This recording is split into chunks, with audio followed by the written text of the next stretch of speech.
Bonjour à tous, soyez les bienvenus. Premièrement, merci à vous d'être présents pour ce nouveau webinaire Oversea. Enchanté, je m'appelle Vianney Martin, je suis responsable du département aérien chez Oversea et plus particulièrement, je m'occupe du procurement et de la relation avec les compagnies aériennes. Et bonjour tout le monde, moi je m'appelle Héloïse Roux et je suis responsable des achats maritimes chez Oversea.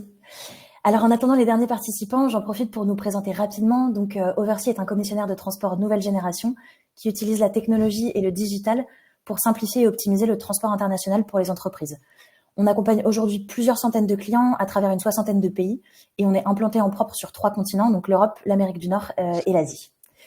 On va pouvoir commencer donc le programme du jour, Cap sur 2024, tendances et stratégies pour le fret aérien et maritime.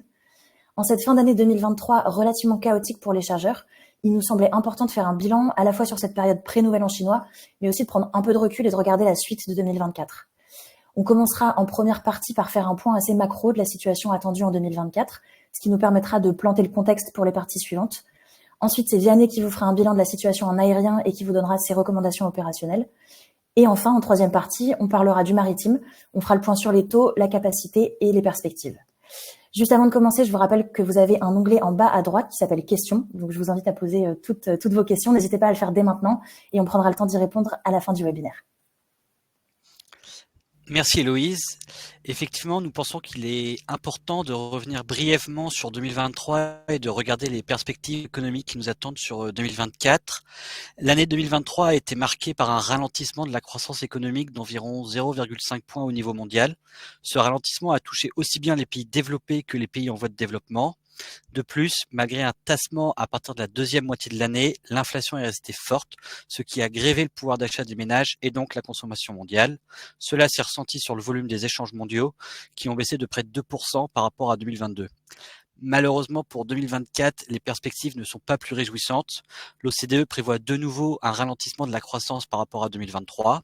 Au niveau de l'inflation, les politiques budgétaires devraient permettre de maintenir cette inflation aux environs de 5%. C'est un taux qui est toutefois toujours trop élevé pour relancer de manière durable la consommation des ménages et donc stimuler les échanges mondiaux. À côté de cela, les opérateurs économiques sont d'autant plus dans l'expectative et je voudrais attirer votre attention surtout sur ce point, c'est que le contexte géopolitique mondial est très incertain et qu'il faut le surveiller de près. Je pense notamment à la persistance de la guerre en Ukraine et de l'impact qu'elle a sur l'Europe.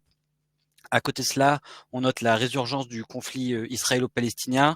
Est-ce qu'il va s'étendre à la région, ce qui pourrait avoir des conséquences sur le cours du pétrole. Encore cette semaine, vous avez vu que des navires, aussi bien militaires que marchands, ont été attaqués en mer Rouge par des rebelles houthistes du Yémen. Et en novembre prochain, on aura les élections américaines aux États-Unis avec un potentiel retour de Donald Trump qui pourrait relancer une guerre économique avec la Chine. Enfin, il existe un dernier aléa qu'on ne peut plus ignorer, qui est le risque climatique. Les catastrophes environnementales, comme vous avez dû le remarquer, se font de plus en plus fréquentes et violentes, et 2024 ne va pas échapper à cette règle. Je pense aux typhons, sécheresses, incendies, qui impactent directement les productions et donc les échanges mondiaux. Dernièrement, vous avez pu noter que la sécheresse qui touche le canal de Panama a pour conséquence de réduire le trafic sur le canal, et cela est amené à durer. Ou bien encore, on a connu début décembre des pluies diluviennes sur la ville de Chennai en Inde, ce qui a interrompu les opérations à l'aéroport pendant près de 3 jours. C'est vraiment deux exemples qui illustrent ces catastrophes environnementales et leurs impacts sur le fret international. Suite à cet aperçu de la situation macroéconomique sur l'année à venir, je vous propose maintenant de regarder plus en détail ce que nous anticipons pour l'aérien et le maritime sur 2024. Tout d'abord en aérien, je pense que vous l'avez tous noté, mais nous avons assisté cette année à une baisse généralisée des taux, peu importe le trade. 2023 aura marqué le retour aux taux pré-Covid. Et nous avons même connu des taux inférieurs à ceux de 2019 durant cet été 2023. L'enseignement que nous pouvons tirer, c'est que, a priori, nous sommes passés à certains moments sous le seuil de rentabilité pour certaines compagnies aériennes en ce qui concerne le fret. Cela s'illustre par les mauvais résultats annoncés récemment par les compagnies qui avaient fortement misé sur le fret. Je pense notamment aux branches aériennes de CMA-CGM avec CMA-CGM Air Cargo ou bien de Maersk qui ont annoncé des déficits pour leurs branches de fret aérien. Et sur 2024, il va être donc intéressant de voir si ces compagnies aériennes consentent à revenir sous leur seuil de rentabilité. Certaines pourront se le permettre grâce au dynamisme de leur activité passager, mais d'autres, a priori, ne le pourront pas. Et je vous propose maintenant d'aborder ce qui nous attend cette fin d'année 2023. Et naturellement, il nous faut parler de la peak season en sortie de Chine. Cette peak season est beaucoup plus forte qu'anticipée pour 2 raisons. Les compagnies aériennes essayent au maximum de compenser leur manque à gagner de cet été. Et d'un autre côté, les chargeurs e-commerce ont préempté une grande partie de l'espace et des charters à des taux premium, ce qui a naturellement réduit la capacité disponible et fait augmenter les taux. Pour rappel, cette année, la Chine sera fermée pour 1 semaine pour le Nouvel An chinois, donc à partir du 10 février 2024.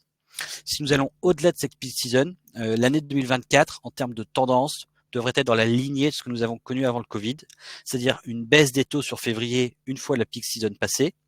Ensuite, les taux devraient être relativement stables et ne pas connaître de fluctuations brusques tout au long de l'année.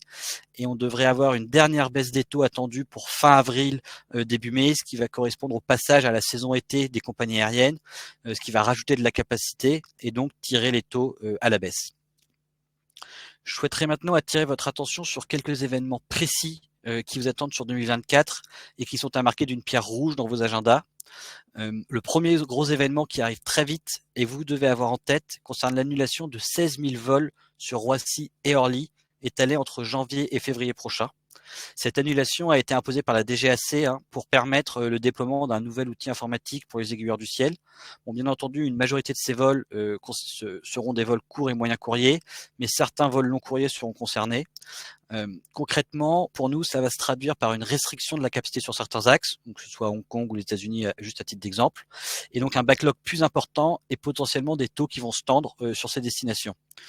Si vous avez l'habitude de charger vos expéditions sur un vol précis, je vous conseille dès à présent de vous rapprocher de votre transitaire pour savoir si ce vol est maintenu et trouver une alternative dans le cas contraire à votre supply chain soit la moins possible.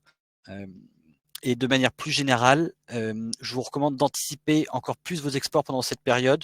L'idéal serait de transmettre vos demandes une quinzaine de jours avant le départ souhaité de votre marchandise afin que nous puissions sécuriser l'espace sur le bon vol. Vous pouvez également demander à votre transitaire de regarder des services avec des départs depuis d'autres aéroports européens, que ce soit Bruxelles, Amsterdam, Genève ou bien Lyon, avec toujours une remise sur CDG qui, elle, restera bien entendu possible. Le deuxième événement que je vais aborder, et je pense que celui-ci, vous en avez tous entendu parler, ce sont les Jeux Olympiques de Paris qui vont se dérouler entre fin juillet et début août de cette année. La préfecture a déjà demandé de suspendre le trafic aérien sur l'Île-de-France le jour de la cérémonie d'ouverture, donc le 26 juillet 2024. Il n'y aura a priori aucun vol qui arrivera ou partira de Roissy ce jour-là, et donc cela va entraîner une très forte désorganisation des activités logistiques.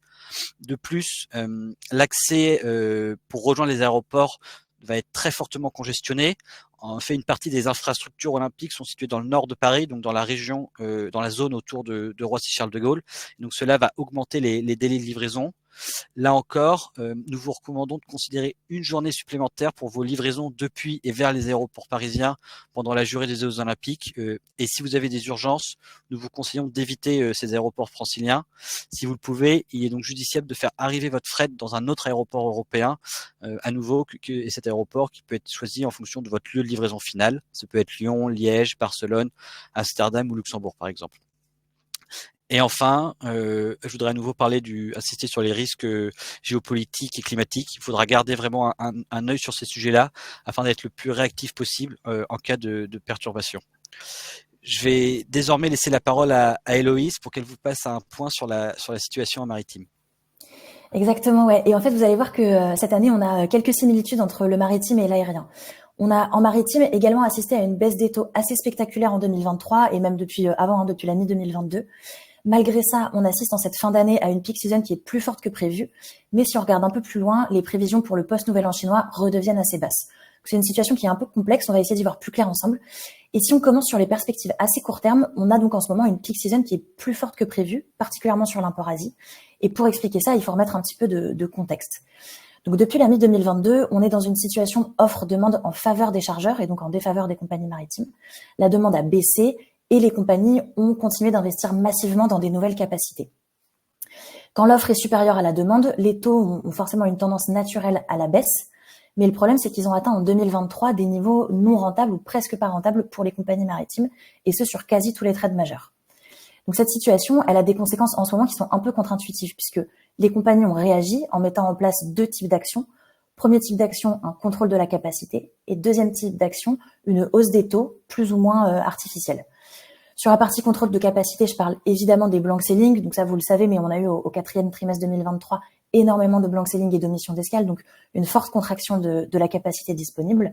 Et sur la partie hausse des taux, je parle bien sûr des GRI. Donc si vous importez d'Asie, vous avez certainement entendu parler de ces GRI qui sont des augmentations générales et publiques des taux court terme, donc les taux spot, les taux FAK et tous les contrats court terme sont impactés par ces GRI.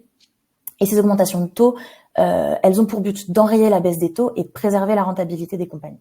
Je dis artificielle puisque parfois les GRI ne correspondent pas vraiment à des réalités marchés et donc ne tiennent pas dans le temps. Par exemple, à l'été dernier, je pense en juillet ou en août, on a eu la première GRI de 2023 qui a tenu 2 semaines et puis les taux ont fini par redescendre. Sauf qu'en ce moment, il se trouve qu'on est dans une période de hausse de la demande, c'est normal, on est pré-nouvel an chinois, et donc cette stratégie, elle semble payer pour les compagnies maritimes, puisqu'on a une capacité qui est en tension, les navires sont pleins sur environ 4 semaines, et donc les 3 vagues successives de GRI qui ont été mises en place depuis début décembre semblent en fait tenir dans le temps. Cela dit, malgré cette période qui s'annonce donc un peu compliquée pour les chargeurs, il faut tout de même rester mesuré quand on parle de la suite de 2024. Exactement comme Diane le disait en aérien, on a une situation qui va probablement se calmer post-nouvel an chinois. Si on regarde déjà la demande, on en a rapidement parlé en introduction, mais on a des prévisions de croissance qui sont faibles sur 2024 et des niveaux de stock qui sont toujours élevés. Donc, a priori, en 2024, on table sur moins d'échanges de marchandises.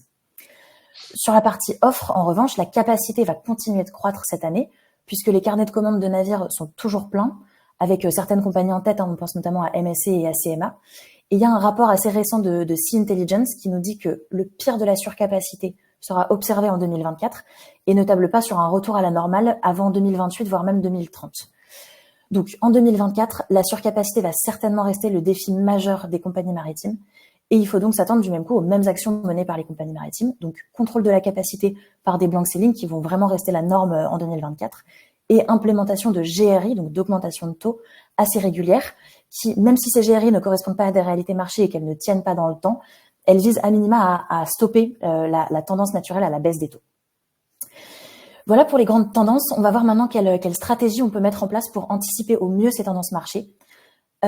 Sur la partie vraiment opérationnelle, on va plutôt se concentrer, donc stratégie opérationnelle, on va se concentrer sur cette période, la période actuelle, la période pré-nouvel an chinois. On l'a vu, les navires sont pleins sur 4 semaines. On vous conseille donc d'anticiper vos bookings 4 semaines minimum pour vous assurer vraiment un accès à la place à bord. Si vous avez des départs un peu plus urgents, il est bien sûr possible de trouver de la capacité sur le marché, mais à ce moment-là, il faut savoir rester flexible sur la compagnie utilisée, le service utilisé et même le tarif. On vous conseille également d'anticiper des risques de retard, notamment dû au rollover. Donc, ce qui peut se passer, c'est que vous obtenez un booking sur un navire et que finalement, votre conteneur n'est pas chargé sur le navire visé puisque la compagnie a surbooké, parce que le navire est trop lourd ou ça peut être pour plein de raisons. Donc, quelques retards à attendre d'ici le nouvel an chinois. Et donc, si vous avez des envois qui sont très, très urgents, avant de penser à l'aérien, on vous conseille quand même de penser au ferroviaire, qui peut être une très bonne alternative. Donc, le ferroviaire, c'est une option qui est disponible bien sûr que depuis la Chine vers l'Europe. Et c'est une bonne alternative puisqu'en ce moment, on n'a pas du tout de problème d'accès à la capacité en train. Et on a un transit time de 18 jours de gare à gare. Donc, c'est un transit time qui est plus intéressant que le transit time en maritime. Nos recommandations maintenant sur la partie, on va dire, tarifaire et un peu contractuelle. Et là, on va regarder un peu plus loin sur 2024. En fait, en 2024, on l'a vu, on risque d'avoir des taux spot qui oscillent tantôt plus haut, tantôt plus bas que les taux long terme. En ce moment, par exemple, sur l'import Asie, on est en pleine GRI, en plein boom. Donc, on a des taux spot qui sont beaucoup plus élevés que les taux long terme. Mais sur le transatlantique, sur l'export États-Unis, c'est l'inverse. On a des taux spot très bas en ce moment qui sont plus bas que ce que vous pouvez contractualiser pour 2024. Fort de ce constat, vous avez donc 2 ou 3 stratégies possibles pour vos achats sur 2024. Première stratégie, c'est de contractualiser sur des taux long terme, si vos volumes le permettent bien sûr. Ça, c'est une stratégie qui va vous offrir de la stabilité, qui va vous permettre de sécuriser votre budget transport. Stratégie particulièrement intéressante si vous avez des envois qui sont très réguliers et relativement pressés, qui peuvent pas vraiment avoir de retard. La seconde stratégie, c'est l'inverse, c'est celle de jouer le marché spot. Donc, c'est une stratégie qui comporte plus de risques, mais qui peut s'avérer particulièrement gagnante dans un contexte de marché où les GRI ne tiennent pas nécessairement dans le temps. Et si vous n'êtes pas nécessairement pressé au niveau de vos envois, vous pouvez faire confiance à votre transitaire pour qu'il s'éloigne le plus possible des GRI. En attendant parfois une semaine ou deux, vous pouvez bénéficier de tarifs spot beaucoup plus intéressants. Sachant que si vous avez de gros volumes, il est possible de choisir une troisième option, une stratégie un peu hybride qui consiste en sécuriser une partie de vos volumes sur des contrats long terme et jouer le marché spot quand c'est intéressant pour le reste de vos volumes. Voilà un petit peu pour la partie contractuelle. Et juste avant de terminer, j'ai un dernier conseil qui est beaucoup plus concret, mais dans vos budgets 2024, pensez bien à anticiper une nouvelle surcharge qui va arriver sur le marché, qui s'appelle l'ETS, vous en avez certainement entendu parler. C'est une surcharge qui va s'élever entre 10 et 60 euros par TU, donc par équivalent 20 pieds en fonction des trades, et qui va toucher tous les transports maritimes, import vers l'Europe ou export depuis l'Europe. Voilà, en conclusion, très rapidement, on a sur le maritime et sur l'aérien une situation relativement similaire, avec une peak season assez inattendue en ce moment, des tensions sur l'espace et les prix, qui vont durer probablement jusqu'au Nouvel An chinois, et des prévisions sur la suite de 2024 qui devraient redescendre, avec toutefois des perturbations opérationnelles à anticiper. Voilà, on vous remercie vraiment beaucoup pour votre attention. On va tout de suite passer à la session questions-réponses, mais juste avant ça, pour ceux qui ne connaissent pas encore, Oversea envoie chaque semaine une newsletter qui s'appelle le Chargeur. On communique donc chaque semaine sur les taux et les actualités de transport. Et je pense que vous avez un lien pour vous inscrire si ça vous intéresse de rester informé sur ces actualités-là. Voilà, Vianney, je vais peut-être te laisser prendre les premières questions. Ouais, merci. Merci Héloïse. J'ai une première question donc de Héloïse qui me demande si les compagnies maritimes et aériennes envisagent d'autres limitations de la capacité en 2024, destruction de navires, etc. En ce qui concerne l'aérien, en tous les cas, ce qu'on note, c'est que les compagnies sont moins optimistes qu'en sortie de Covid, parce qu'elles avaient des projections fortes sur les besoins en aérien. On voit que par exemple Lufthansa, qui avait décidé de transformer des avions passagers en avions cargo, est en train de revenir dessus. Ou pareil, les compagnies canadiennes comme Air Canada, par exemple, ont décidé d'annuler les commandes d'avions fretteurs qu'elles avaient passées auprès des constructeurs aéronautiques parce qu'elles estiment que finalement, vu la situation du marché, elles seraient pas en mesure de rentabiliser ces avions fretteurs. Et en termes de limitation de la capacité, par exemple, on voit qu'en ce moment, en sortie d'Hong Kong, certains vols fretteurs, certaines rotations sont annulées pour justement essayer de maintenir une tension sur la capacité et donc des taux à la hausse. Peut-être que Héloïse, si tu veux dire deux mots en ce qui concerne la destruction des navires pour le maritime. Ouais, complètement. Donc on l'a vu en 2024, la surcapacité va être vraiment un défi pour les compagnies. Donc on va avoir du contrôle de la capacité par blank sailing, omission d'escale, mais également par d'autres biais, et notamment la mise au rebut de certains navires, mise au rebut peut-être un petit peu anticipée pour essayer de contrôler cette capacité. Par contre, il faut quand même nuancer parce que les compagnies maritimes, elles continuent d'investir vraiment massivement dans des nouveaux navires et notamment pour répondre un peu aux impératifs de décarbonation qu'on a en ce moment. J'ai quelques chiffres, mais on a quand même 187, quasiment 200 porte-conteneurs qui ont été commandés en 2023, donc avec une énorme capacité totale de quasiment 2 millions d'équivalents 20 pieds. Donc en fait, la mise au rebut anticipée de certains navires, notamment avec des moteurs un peu vieux, va probablement être en partie, en tout cas, compensée par les commandes massives qu'on a sur le marché en ce moment.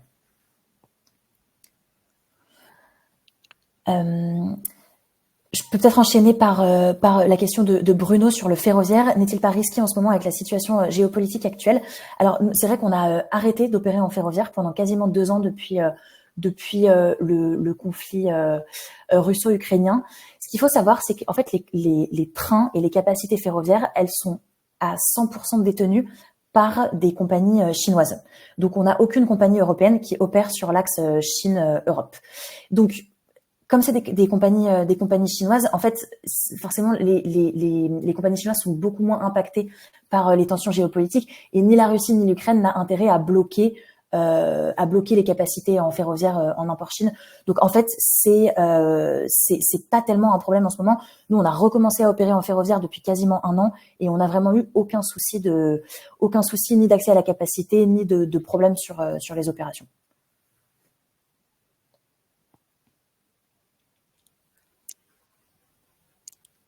Je pense qu'il y a encore une autre question pour toi, Héloïse, à nouveau, de Mélodie qui nous demande si tu peux en dire plus sur l'ETS. Oui. Alors l'ETS, c'est vrai que je suis passée assez rapidement dessus pour essayer d'aller le plus vite possible, mais je comprends que le sujet vous intéresse. Alors ETS, vous pouvez aussi voir EUETS parfois, c'est la même chose. C'est l'acronyme pour Emission Trading System. Et en fait, c'est un système d'échange de quotas d'émissions qui est imposé par l'Union européenne et qui touche beaucoup d'industries. Qui sont fortes en émissions carbone et qui en 2024 va impacter le transport maritime. En fait, ce système d'échange de quotas, il fait partie du plan global de l'Union européenne pour atteindre la neutralité carbone en 2050. Et l'idée générale, en termes très concrets, c'est vraiment d'inciter les compagnies maritimes à réduire leurs émissions pour des questions de rentabilité et de profitabilité, puisque les compagnies vont devoir payer des quotas vont devoir payer des quotas à partir de 2024. Cette obligation-là, elle va couvrir toutes les émissions de gaz à effet de serre pour les voyages intra-européens et 50% des voyages qui commencent ou se terminent en Europe. Il faut savoir qu'elle sera échelonnée, donc ça sera 40% en 2024, 70% en 2025 et 100% en 2026. Voilà. En termes très concrets pour les chargeurs, ça va prendre la forme de surcharge, puisque bien sûr que ces surcharges-là, elles vont être impactées, elles vont être refacturées par les compagnies maritimes aux transitaires et aux chargeurs. Donc ça prendra la forme de surcharge qui se paye par TIU. Et ça concernera bien sûr que les trades qui touchent l'Europe, puisque c'est une obligation imposée par l'Union européenne. Je peux peut-être enchaîner, Vianney, sur... il y a pas mal de questions maritimes, donc sur la question de Romain qui nous dit « J'aimerais avoir accès à un taux annuel, mais je n'ai pas de très gros volume, 100 conteneurs par an. Avez-vous des solutions pour ça ?» Oui, et en fait, c'est vraiment dans ce cas-là qu'il est intéressant de travailler, non pas en direct avec une compagnie maritime, mais via un commissionnaire de transport, un transitaire. En fait, si vous travaillez avec une compagnie maritime, ces volumes-là vont pas être spécialement intéressants pour les compagnies. Par contre, si vous travaillez avec un transitaire, lui va pouvoir agréger tous les volumes de tout. Je dis nos volumes parce qu'en fait, nous, on est transitaire. Donc, nous, on peut agréger tous les volumes de nos clients pour proposer des volumes, on va dire, plus conséquents aux compagnies maritimes. Donc, vous pouvez très bien, en passant par un transitaire, faire un sorte de bundle avec vos volumes et les volumes d'autres chargeurs et bénéficier de taux long terme. Et ça, avec 100 conteneurs par an, c'est tout à fait, c'est un volume qui est tout à fait envisageable. Donc voilà, je vous invite vraiment à vous rapprocher de votre commercial overseas si vous travaillez avec nous, votre transitaire habituel pour discuter de ces possibilités-là, en tout cas.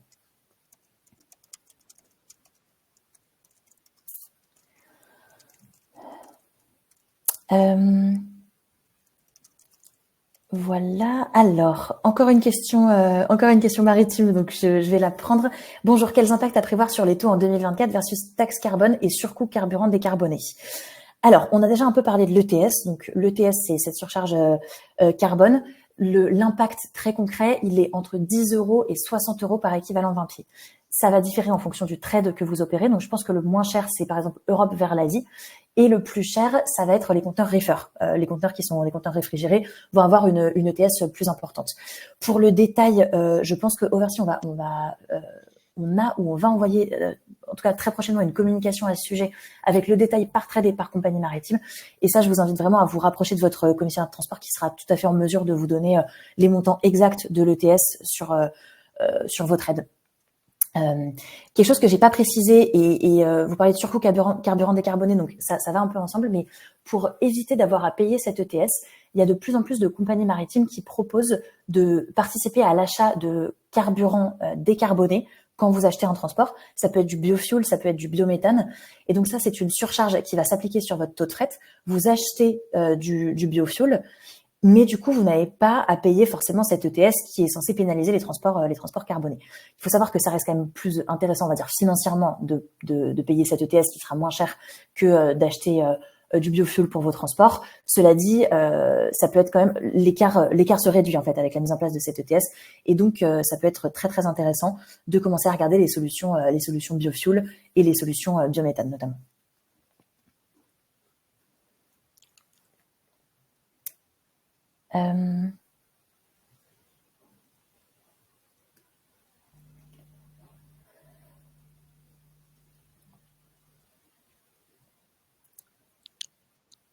J'ai l'impression qu'il y a à nouveau une question, à nouveau du maritime, Héloïse, sur la taxe de guerre pour les navires transitant via le canal de Suez. Ça y est, ouais, ça y est, je l'ai, je l'ai. Alors oui, effectivement, on est passé assez rapidement, encore une fois, pour des contraintes de temps, mais sur ces perturbations qu'on a en ce moment en mer Rouge, et ça va pouvoir avoir plusieurs conséquences. Première conséquence, effectivement, probablement l'implémentation d'une war risk surcharge qui sont, on va dire, assez fréquentes dans ces zones-là. Donc, si vous importez, vous exportez depuis ou vers ces zones-là, vous connaissez ces war risk surcharge, et ça, c'est probablement, ça va probablement arriver sur ces trades-là. Deuxième conséquence pour les compagnies maritimes, c'est les compagnies maritimes voient en ce moment leur coût d'assurance augmenter, puisque forcément avec la situation actuelle et les attaques qu'il y a eu en mer Rouge récemment, les assurances vont commencer à coûter plus cher aux compagnies maritimes. Donc potentiellement soit une surcharge supplémentaire, soit l'intégration de ce surcoût-là dans la war risk surcharge. Et la troisième conséquence que ça peut avoir, c'est le rerouting en fait de certains navires via le sud de l'Afrique, donc le Cap de Bonne-Espérance. En fait, il y a certaines compagnies maritimes qui estiment que le risque à passer par le canal de Suez et la mer Rouge est trop important et du coup décident de rerouter leurs navires via Bonne-Espérance. C'est le cas de la compagnie israélienne ZIM pour des raisons évidentes, mais récemment Maersk et MSC ont commencé à envisager aussi cette solution-là. Donc, pour un import Asie vers l'Europe, il faut savoir que c'est une solution qui rajoute entre 10 et 15 jours de transit time. Donc, c'est une solution qui est vraiment pas idéale. Mais encore une fois, pour certaines compagnies, c'est vraiment un rapport risque-bénéfice. Voilà.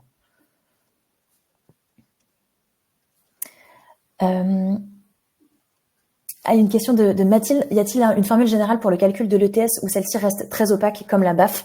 Qu'est-ce qui justifie les gros écarts entre les compagnies maritimes?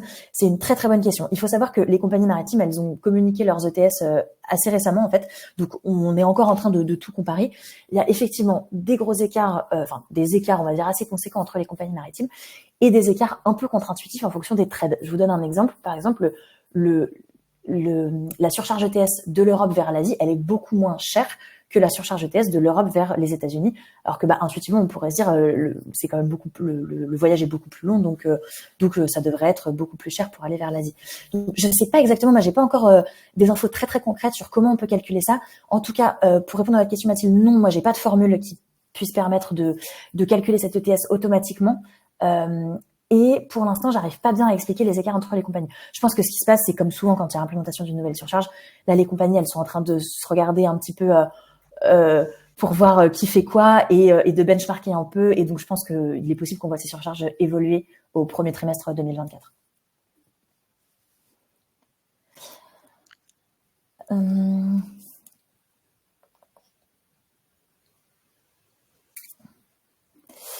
Alors, une question, ça qui pourrait être à la fois pour le maritime, à la fois pour l'aérien. Donc, je commence à parler du maritime et je te passerai la parole après, Vianney. Le coût de la livraison route pèse désormais presque autant que le fret maritime. Je pense que c'est peut-être égal pour l'aérien, enfin tu me corriges. Quelle est la tendance pour ça et comment optimiser cette partie de mes transports? Alors déjà, la tendance pour 2024, elle est légèrement haussière en raison de la hausse des prix du carburant. Et d'ailleurs, je sors un peu du sujet, mais les BAF, donc les bunkers surcharge applicables sur le fret maritime, vont globalement aussi augmenter en 2024. Donc en ce moment, on a une hausse du coût du carburant et on a également une hausse du coût des investissements pour les compagnies routières, donc hausse naturelle du salaire des chauffeurs routiers avec l'inflation. Donc en fait, tout ça nous emmène vers une hausse. Alors les chiffres qu'on a aujourd'hui, c'est environ plus 4% pour la partie routière du transport en 2024.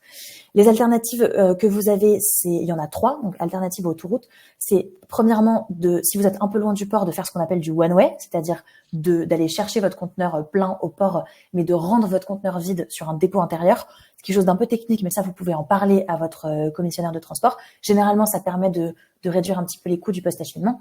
Et les deux autres solutions qui existent, ce sont la barge et le rail. Alors ça, c'est disponible sur certaines zones en Europe et bien sûr pas sur toutes les zones. Mais si vous êtes en région parisienne, en région lyonnaise, dans l'est de la France, notamment sur Anvers, on a toutes ces solutions rail et barge qui coûtent moins cher et qui ont l'avantage d'être beaucoup moins carbonées que les solutions en camion. Dernière chose dont j'aimerais vous parler, alors ça c'est vraiment pas pour réduire vos coûts parce que c'est des solutions qui peuvent coûter un peu plus cher mais qui sont très intéressantes. Si vous êtes situé près du port, vous avez beaucoup de transporteurs maintenant qui proposent des alternatives en camion électrique. Ça, si vraiment les sujets de décarbonation sont importants pour vous en 2024, le camion électrique ça peut vraiment être une bonne alternative. Et très honnêtement, le surcoût est vraiment pas, on est loin du double du prix quoi. On est plus sur du je ne serais pas me tromper en disant des chiffres, mais c'est plus du plus 5%, plus 10%. Vraiment, donc c'est des solutions qui peuvent être très très intéressantes. Je sais pas si Vianney, tu as un mot à dire sur Ouais, la partie. pour l'aérien, bon alors le fret aérien reste quand même très prépondérant, hein, le coût du fret par rapport au coût du transport route dans un transport en aérien, d'autant plus si vous avez des gros volumes. Et lorsque vous avez des petits volumes où là effectivement il pourrait y avoir le transport par route pourrait avoir un impact important sur votre prix total du transport. Une alternative pourrait être d'utiliser la messagerie pour lorsque vous avez jusqu'à 2-3 palettes. Et une messagerie, c'est une livraison sous 3-4 jours, mais par contre, en fait, vous avez moins de visibilité sur votre date exacte de livraison, donc c'est en fonction de vos besoins d'urgence, prioriser entre l'urgence et le coût que vous cherchez pour votre transport aérien. Et voilà. Alors, je vois qu'il y a beaucoup de questions qui ont été répondues en plus par Louis directement dans le chat. Donc, on va pas forcément répéter à l'oral, mais je vous invite à bien regarder l'onglet questions parce que vous avez certainement la réponse à votre question. Je vois qu'on arrive à la fin du temps qui nous est imparti. Donc, je vous propose peut-être. Alors, si je trouve une dernière question, je la prends. Et puis, sinon, on va peut-être couper ce webinaire.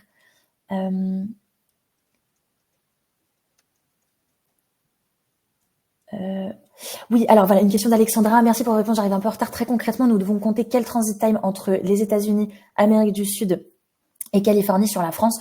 On m'annonce presque 13 semaines en ce moment. Pourquoi autant d'écart de transit time entre Le Havre et Marseille? Alors, Alexandra, je vais malheureusement pas pouvoir vous répondre avec beaucoup de précision sur les transit time précis sur la partie import Amérique, parce que c'est des transit time pour être honnête avec vous que j'ai pas en tête. 13 semaines, ça me paraît énorme, donc vraiment à vérifier. En tout cas, depuis l'Amérique du Sud vers la France, je prends par exemple l'exemple du Brésil, mais on a des transit time entre 25 et 30 jours et des transit time un peu plus longs de 45 jours. 13 semaines, ça me paraît énorme. Depuis la Californie, c'est pareil, 13 semaines, je vois pas comment ce serait possible. Faudrait que je regarde d'un peu plus près. En tout cas, par contre, je peux vous répondre sur la partie pourquoi autant d'écart de transit time entre Le Havre et Marseille. Tout simplement parce que la plupart du temps, c'est des services qui sont différents. Donc les compagnies maritimes, elles ont un service Méditerranée-Amérique, Amérique latine, et enfin un ou plusieurs services, Méditerranée-Amérique latine, et un ou plusieurs services Nord-Europe, Amérique latine. Généralement, les ports qui sont comptés par les compagnies maritimes, c'est les ports du Nord-Europe, Anvers, Rotterdam, Hambourg, Bremerhaven, Le Havre, et ça, ils vont être sur le même service, et les ports de la Méditerranée sur un service différent, donc Barcelone, les ports italiens, Fos, Marseille, voilà. Donc, c'est tout simplement parce que c'est des services complètement différents. Et d'ailleurs, j'attire votre attention sur le fait qu'en France, on est très, très chanceux d'avoir à la fois des ports situés sur la zone Nord-Europe et à la fois 2 ports situés sur la zone Méditerranée, parce que ça nous permet d'avoir accès à 2 types de services différents pour quasiment toutes les destinations et toutes les origines. Voilà, je pense que on va pouvoir mettre fin à ce webinaire. Merci encore beaucoup à tous pour votre attention, pour vos nombreuses questions. Elles sont toujours vraiment intéressantes. C'est toujours un plaisir pour nous d'avoir l'occasion d'échanger avec vous. Encore une fois, pour rester dans l'actualité du fret, je vous propose de vous abonner au chargeur. Comme ça, vous pourrez rester au courant toutes les semaines des actualités du fret. Et je pense qu'on se donne rendez-vous très bientôt pour un webinaire prochain. Merci à tous. Merci.